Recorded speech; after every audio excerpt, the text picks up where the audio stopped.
Hey guys, it's TK with Royal Hearts, and CK and I were having a conversation about our first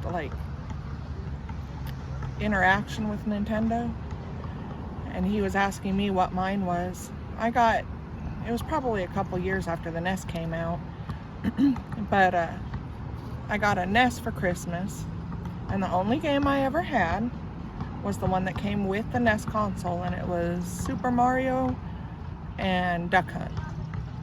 I never made it to get the princess, but I learned a lot of tricks along the way, and I've actually taught CK a few things here recently as to like when you run and you dunk and slide, and some other areas where he didn't know there were extra lives, that kind of stuff.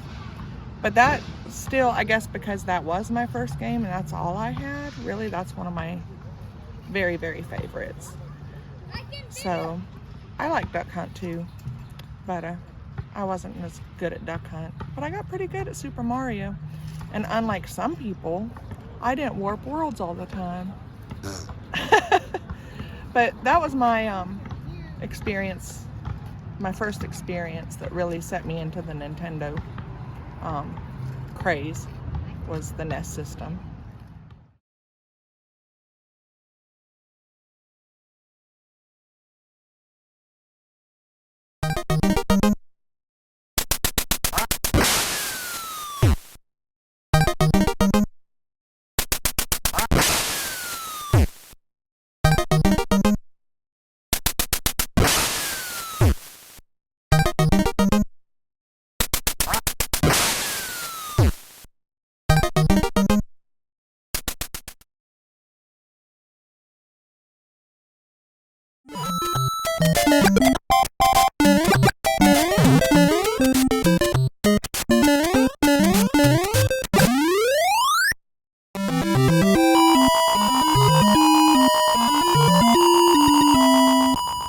So I would say probably, Atari was one of the things I was into. I was into the original NES, but the one that really solidified it for me would have to be the Super Nintendo.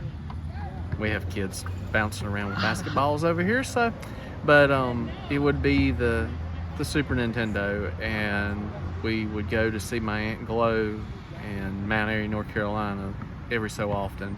She always had shoes for my dad, and she always had video games for me, because she worked for a shoe store and she worked for a pawn shop. And I ended up getting my interaction with the SNES through her. It was Super Mario World and it was Zelda, A Link to the Past. But the Super Mario World was my go-to.